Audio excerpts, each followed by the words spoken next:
Gravitation. इसमें से जो सबसे बार जो रिपीट हुआ है क्वेश्चन बोर्ड्स एग्जाम में वो है केपलर्स 3 लॉज। ओके, तो सबसे ज्यादा बार रिपीट हुआ है और इस साल भी रिपीट होने के पूरे चांसेस हैं। तो क्या है क्वेश्चन ये देखते हैं और फिर उसका आंसर देखते हैं। तो क्वेश्चन क्या है, state the Kepler's 3 laws of motion. 3 marks के लिए है और ये क्वेश्चन आया मार्च 20, मार्च 22 और जुलाई 23 में।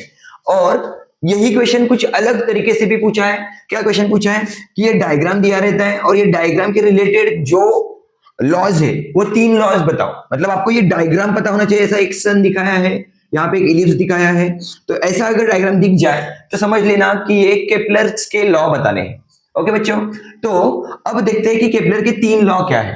तो फर्स्ट लॉ क्या है बच्चों, Kepler's first law, the orbit of planet is an ellipse. मतलब क्या है, कोई भी प्लैनेट मतलब जैसे कि हमारी अर्थ हो या फिर मून हो या फिर सैटर्न हो, कोई भी हो प्लैनेट, तो वो कैसे रिवॉल्व करता है अराउंड द सन। तो इस आकार में ये वो रिवॉल्व करता है। मतलब ये आकार को हम क्या बोलते हैं, इलिप्स। क्या बोलते हैं बच्चों, इलिप्स। तो ये आकार में ये रिवॉल्व करते हैं। तो यही बताने की कोशिश की फर्स्ट लॉ में, the orbit of planet is an ellipse. Orbit of planet का क्या होता है, इलिप्स होता है, मतलब इस आकार का होता है। इलिप्स मतलब ये आकार का होता है। And sun at 1 point of foci, मतलब यहाँ पे सन होता है बीच में, मतलब सन एक जगह पे होता है। तो सन यहाँ पे होता है 1 ऑफ फोसाई, मतलब यहाँ पे होगा सन। तो सिंपल बातों में क्या है बच्चों कि केपलर फर्स्ट लॉ क्या बताता है, जो ऑर्बिट है प्लैनेट का वो इलिप्स होता है और सन एक फोसाई पे होता है। तो this is the first law. Second law क्या है बच्चों, the line joining the planet and the सन।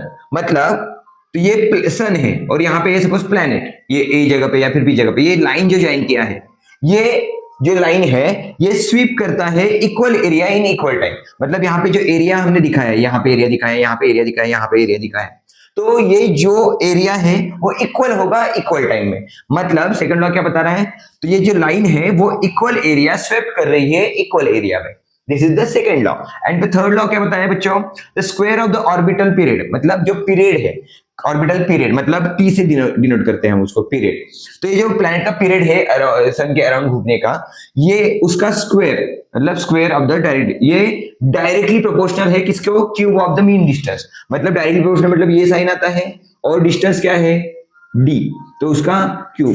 तो ये है हमारा third law, T square directly proportional to D cube. मतलब टाइम पीरियड का square directly proportional to distance का क्यूब। समझ में आया बच्चों। तो ऐसे ही हम आगे भी करते रहेंगे, हमारे साथ ऐसे ही बने रहिए। Thank you.